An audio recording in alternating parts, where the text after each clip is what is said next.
Nação Alviverde, vamos acompanhar a galera da ESPN falando do nosso Verdão a poucos dias da grande final do Paulistão. Vamos lá! Venezuela e Peru. Agora os jogadores do Palmeiras. Richard Rios jogou contra o Brasil o jogo inteiro. Estevão não entrou. Facundo Torres, Emiliano Martínez e Piquerez, os três da seleção uruguaia, não ficaram nem no banco. No jogo Uruguai e Argentina, eles não ficaram nem no banco na derrota do Uruguai para a Argentina lá no Centenário, mas hoje os três relacionados para o jogo contra a Bolívia. Bolívia e Uruguai, lá em El Alto, é isso? Mais de 4.000 metros. Exato. Vão cansar, hein? Havia a esperança de que eles não ficassem nem no banco, pudessem ser liberados antes. Já não dá. Né? Como não jogaram o primeiro jogo, muito provável que sejam aproveitados hoje. Só para completar, os do Palmeiras, não aparece ali na tela o Everton, né? Que não estava convocado, com problema lá a concussão do Alisson. O Everton estará em Buenos Aires logo mais, no banco de reservas para o Bento. Eugênio Leal, muitos convocados para Corinthians e Palmeiras e pouco tempo de recuperação para quem vai jogar hoje. Mas se você olhar ali, né? Vamos ver os jogos de hoje, quantos estarão de fato em campo pelas eliminatórias sul-americanas. Tem muita gente que não entrou em campo, né? Muitos que não jogaram ou jogaram um pouquinho só. Acho que quem jogou mais foi o Depay. Só que ele fez a última partida domingo. Do domingo até a quinta-feira dá para ele descansar. Vem no aviãozinho dele lá, deitado, dormindo, fazendo uma massagem e tal. Não vem na classe econômica, apertadinho? Não, já tinha. Esse Depay é primeira classe, né? First class para Mr. Depay. Tem gente que acha melhor até ficar no avião e tal, na tranquilidade lá. Não quer que chegue. Pô, não dá pra ficar mais 2 horas, ficar uma delícia isso aqui. Então, acho que o problema, a situação do Memphis não é uma situação assim preocupante para o Corinthians. E eu acho que preocupa mais essa situação dos jogos de hoje. Que os jogadores entrarão em campo e o que será deles, né? Não é só a questão da minutagem. É se alguém vai se machucar, é o tal vírus FIFA, né? Sentiu aqui a coxa. O Flamengo, por exemplo, perdeu 2 ainda, né? 2 saíram lesionados, o Gerson e o Arrascaeta. Mas é que o Flamengo não tem uma final agora. O Palmeiras e o Corinthians tem uma final. Então é torcer para que aqueles jogadores que estiverem em campo hoje, você vê, a gente colocou ali 90 minutos do Richard Rios. Imagina que vai jogar 180 minutos. Ele é disparado o primeiro no ranking do desgaste. Ele é o mais utilizado de todos, dos 2 clubes. É o Richard Rios. E tem o Félix Torres também. Sendo titular também. É que a posição do Richard Rios exige mais movimentação do que a do Félix, né? O zagueiro fica mais posicionado ali, não vai tanto ao ataque. O Richard Rios está em todos os lugares do campo. Ele corre para cima e para baixo. Se pegar lá o mapa de movimentação dele, ele está em todos os lugares. Isso gera um desgaste físico muito grande, pode ser um problema. Enfrentou o Brasil, né? Também. Leila Pereira. Vimos agora o Augusto Melo e agora vamos ouvir a Leila Pereira. Ela tá batendo forte no negócio do fair play financeiro, porque o Palmeiras paga tudo em dia. Quem será que ela tá cutucando? Um monte de gente, né? Vamos ouvir a lei. Sim. Precisa entrar no debate o fair play financeiro. Clubes que atrasam salário, que atrasam imagem, porque é aquele negócio, eles pagam em dia CLT e não pagam em dia imagem. Clubes que atrasam pagamentos de compromissos com outros clubes na aquisição de jogadores e continuam competindo em igualdade de condições. Isso cria um total distorção no campeonato. Então, isso é uma pauta extremamente importante. Eu sei que é sensível para alguns clubes que não pagam em dia seus compromissos, mas sem dúvida nenhuma nós vamos bater forte nisso. Porque o Palmeiras, a gente compete em igualdade de condições, não porque nós pagamos em dia os nossos compromissos, mas nós exigimos também que os outros clubes que competem conosco paguem também em dia, inclusive para o próprio Palmeiras, né? É muito demorado. Tinha que ser com uma celeridade maior, porque até acontecer um julgamento, já passou o campeonato. Então, clubes que pagam em dia seus compromissos são prejudicados por clubes que não pagam ninguém. Então, isso é uma pauta extremamente importante, muito importante, tá? Não é gramado sintético, não é o gramado sintético, é outra pauta, não é? Que é a questão dos gramados. Não é o gramado que cria desequilíbrio entre as competições, e sim essa falta de fair play financeiro. nós contratamos 7 reforços, 7 reforços de peso. Vocês viram que foi a maior contratação, o Vitor Roque, a maior contratação da história do futebol brasileiro, né? Foram 7, e vocês não param de me perguntar de contratações, mas estou brincando. Mas é claro que o Palmeiras está sempre, sempre atento ao mercado. O presidente estava animado, hein, professor? Tava sim. E ela tem razão na questão do fair play financeiro. Precisa haver uma unidade em relação a isso, como sobre muitas coisas no futebol brasileiro, né? Não há união, não há unidade, cada um puxa para o seu lado. Não por acaso agora quem está puxando essa história são os que têm condição financeira. O Flamengo, inclusive, está apelando para o exposer, né? Está expondo os nomes dos devedores. Colocou essa semana ali os nomes, era o Internacional e vários clubes portugueses que estão devendo para o Flamengo. Eles falam num termo, no sentido de justiça do campeonato, de todo mundo cumprir as suas obrigações. Eles têm total razão, mas pelo lado também de quem não recebe. Claro. Não é? Claro. Dos profissionais, das pessoas. O Cuiabá reclamou muito ano passado, e com razão, porque ele vendeu um jogador pro Corinthians, o Corinthians não pagou, usou o jogador, ele, Cuiabá, ficou sem receber, esperando aquele dinheiro, e o jogador ainda todo contra o Cuiabá. E o Cuiabá foi rebaixado, o Corinthians não. E se com dinheiro Isso talvez é o muita Cuiabá injustiça. tivesse... Era o Ranieri. E se o Cuiabá tivesse contratado alguém que pudesse ter mudado a história esportiva? Então tem influência esportiva. Com tipo esse de coisa. dinheiro, ele poderia ter feito um Exato. investimento para reforçar o time dele e ter tido uma campanha. Ou seja, acabou indiretamente, é claro que isso não é decisivo, mas tem uma parcela de impacto dentro do rebaixamento do Cuiabá. É uma injustiça. Eu acho que a Leila está corretíssima. A gente aqui no futebol brasileiro, historicamente, é muito permissivo com isso, né? A gente, Exatamente. Ok, tá bom, atrasa, paga depois, devo quando... devo, não nego, pago quando puder, mas muitas vezes não paga, vai pra justiça. E é uma coisa que tem muito no Brasil. Vai pra justiça aí. Aí a justiça demora 5, 6 anos, 7 anos.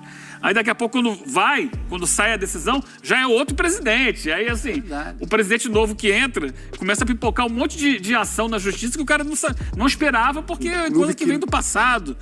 E aí o cara tem que se reorganizar ali em função de outras questões. É um problema para o clube. Para aquele dirigente, não. Ele não está nem ligando para isso.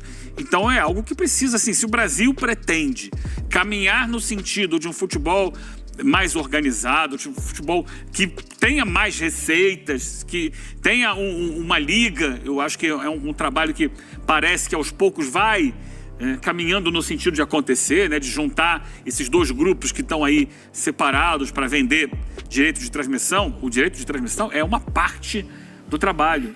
Mas se você pretende ali na frente dar aos clubes o poder de organizar o campeonato, formando uma liga, ela vai muito além de você vender direito de transmissão. Claro que isso é a principal receita, mas você tem que organizar o campeonato, o marketing do campeonato, ver como é que vai lidar com a arbitragem, você tem que estabelecer critérios de administração que sejam equânimes para todos os clubes. E dentro disso faz parte o fair play financeiro. Como é que pode um clube se esforçar para pagar tudo em dia e deixar de fazer investimentos maiores porque pretende pagar tudo em dia? Ou chega o outro e diz, vou contratar e que se dane. Fica devendo lá e depois um dia eu vejo como é que faço. E não faz. Mas aí então precisa botar isso em ordem. Essa crítica da Leila, falei pancada, uma pancada. Essa crítica da Leila, ela é direcionada a vários clubes, inclusive ao adversário de quinta-feira, não? Claro, direto. Mas com não certeza. só.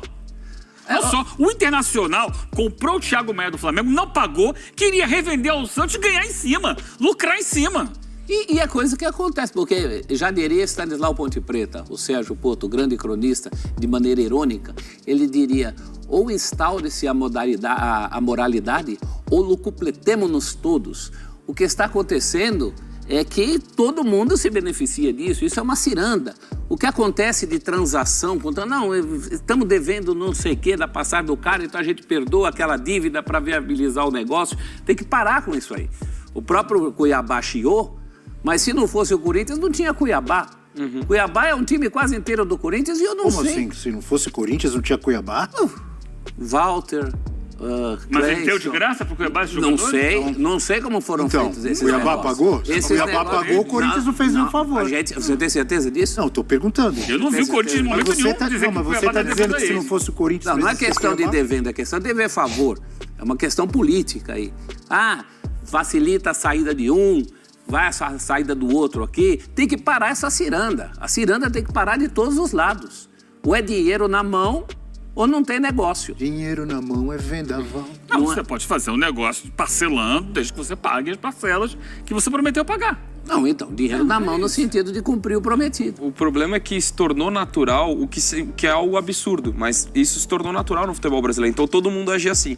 Se tem uma coisa positiva, acho que nessa história, é que essa indignação é porque teve alguns clubes que se organizaram e vê que agora o quanto que eles conseguem fazer a coisa certa e acaba sendo prejudicado por outros que não fazem, onde todo mundo fazia a coisa errada. Agora, acho que você tem pelo menos uma iniciativa em fazer. Lógico que ela acaba citando o Corinthians ao falar isso, mas eu não vejo nenhum tipo de coisa pensando na final do estadual. Acho que ela tá falando a questão que deveria ser básico no futebol brasileiro.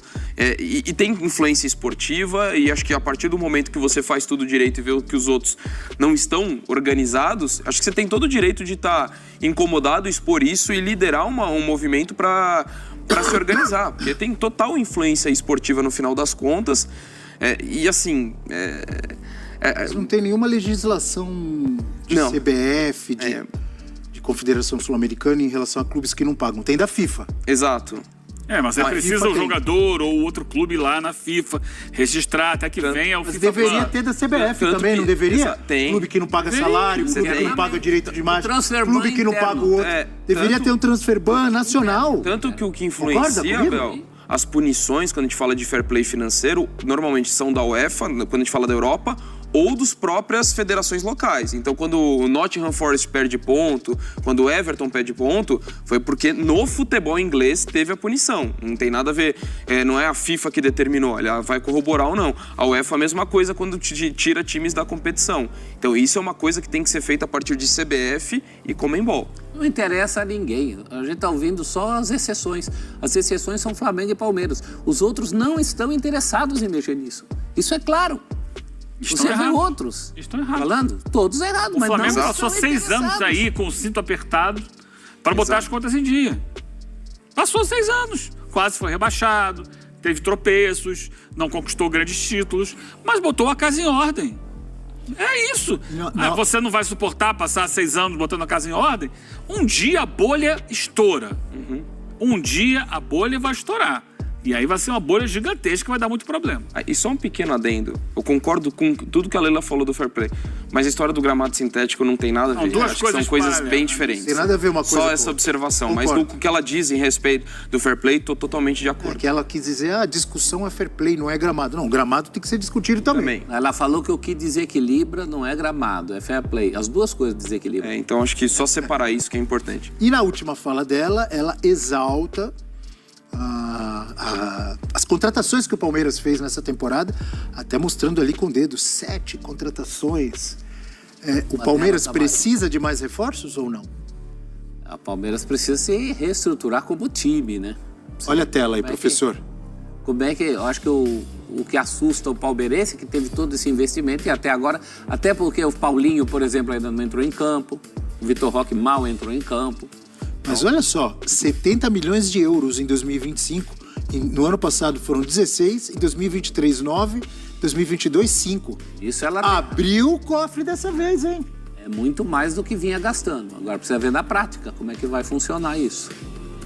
A parte dela ela fez. Acho que nisso ela O professor Abel não pode reclamar de reforço. Dessa vez Nem a não. torcida, pode? Dessa vez não. Diga, André. No primeiro momento dá aquela sensação, porque o principal reforço estava machucado, o Paulinho, e agora chega o Vitor Roque mais tarde. Mas assim, acho que as principais carências foram supridas. O Palmeiras tem elenco para disputar todos os títulos. Eu acho que é mais o encaixe coletivo. Então acho que lógico, ficar atento se vai ter metade do ano mundial, como é que vai ser o decorrer da temporada, lesão e tudo mais, mas não tem do que reclamar nem um pouco. Mas vamos lembrar os 7 aqui. O Micael, o zagueiro, Facundo Torres, Emiliano Martinez, Paulinho, o Vitor Roque, 5. Bruno Faltou dois. Fux. Fux, 6 e mais um que eu não lembro. Daqui a pouco, Micael já falei. Ah, tá aí, ó. O Lucas Evangelista. Que é justamente o último. Quando tava dúvida na cabeça, ele apareceu na tela. Você viu? Lucas Evangelista. Os principais... Os 3 setores. Defesa, meio campo e ataque, certo? É que os principais ainda não jogaram ou jogaram pouco, no caso do Vitor Roque. As contratações de impacto mesmo ainda não tiveram tempo de mostrar que vieram, né? Mas tá aí nas 2 finais, nos 2 jogos das finais, tá o Vitor Roque aí. E por enquanto a Leila tem todos os argumentos a favor dela, porque tem a quantidade e a qualidade. Tem uma pergunta, você gosta de responder as perguntas da tarde, Qual professor? É? Palmeiras Gastão. Legal, Gastão. Nessa janela, aumenta a pressão por títulos? Sim, até porque a briga é com outros também que tem essa condição, né? O Flamengo, vamos ver que Botafogo que vai sair de todo esse atraso. Muitas vezes o Abel reclamou, eu sou o que coloca mais garotos da base, nenhum clube no Brasil, mas tem um lado também que a base do Palmeiras é espetacular. E o ajudou na conquista de títulos.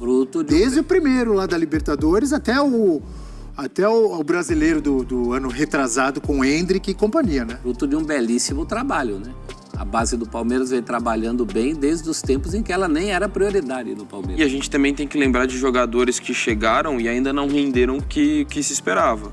E de movimentações importantes no mercado. Você tem, por exemplo, o Giai, você tem Felipe Anderson, então, que também são jogadores prestigiados que chegaram e tem uma expectativa. Então não é que estavam faltando peças, é que são jogadores que ainda... Os 2, nas oportunidades que tiveram, ainda muito abaixo do que se esperava. Sim. Tanto o Giai, principalmente o Felipe Anderson. Exato. Felipe Anderson. Não quer dizer que não pode vir a jogar bem. Lógico, não. Mas até agora, muito, muito abaixo. Felipe Anderson é um reforço de nível europeu. Ele tinha proposta da Juventus e acaba vindo para o Palmeiras. Então, tem que confirmar em campo, como todos esses que acabaram de chegar. Esses não tiveram nem tempo para isso. Que avaliação você pode fazer de um Paulinho que está se recuperando, do próprio Vitor Roque? Do Emiliano você pode avaliar. Chegou, virou titular e está jogando. Sim. Chegou chegando. Chegou chegando, não é, Eugênio? Fato é que esse é um momento de transição, de grande transição do Palmeiras, né?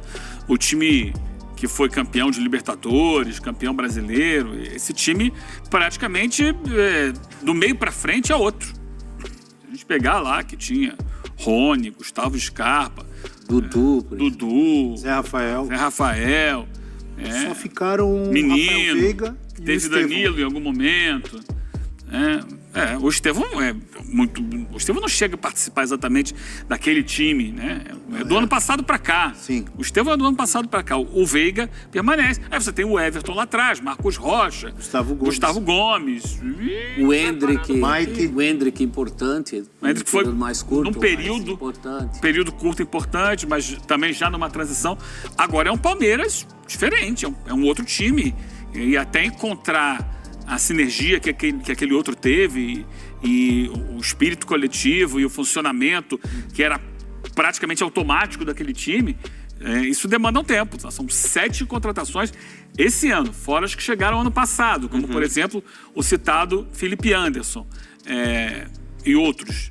Então você está remontando um time até ele dar a liga, demanda um tempo. E a gente não tem a certeza que vai dar liga. Pode ser que não dê. Pode ser que não funcione, mas é esperar. Pode até ser campeão agora já do Paulista, mas a gente sabe que é ao longo da temporada que a gente vai verificar até que ponto essas contratações realmente deram a resposta. Eu acho que não tem mais espaço nem para contratar mais, porque o elenco está posto. O elenco é esse. Agora é trabalhar em cima desse elenco para ele render e tentar encontrar a excelência, a competitividade que tinha. Vamos voltar lá em 2021, 2022, 2023. Já Mas estamos em 25. Aumenta a pressão, sim, por títulos no plural e por títulos grandes. Esse elenco aí é montado para ser campeão brasileiro, da Libertadores, eventualmente da Copa do Brasil com alguma paciência, desde que ganhe coisa maior no outro ano. É para isso. Tanto que, professor, mesmo sem um investimento desse no ano passado, já ficou a sensação de frustração para um time que foi campeão paulista. Pois é. Ganhou um título, não dos principais, mas já tinha essa expectativa, já teve essa reação, mesmo sem a quantidade de reforços que teve nessa janela. E o time que na quinta-feira, caso consiga a remontada, a virada, pode conquistar um título que só um clube conseguiu. Aqui, ó. Mostra a camisa. Paulistano, vou botar o escudo.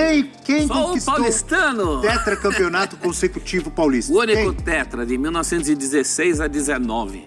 Embora em 16 houvesse 2 ligas, o Corinthians ganhou o campeonato da outra liga. Mas 17, 18, 19, estava todo mundo junto pela primeira vez, o trio de ferro. Depois do paulistano, ninguém mais. Nem o Santos de Pelé. Nem o Santos com Pelé, porque o Palmeiras atrapalhava. É isso, torcedor palmeirense. Obrigado por assistir até aqui. Não se esqueça, para mais vídeos do nosso Verdão, não deixe de deixar seu like e se inscrever no canal. Fui!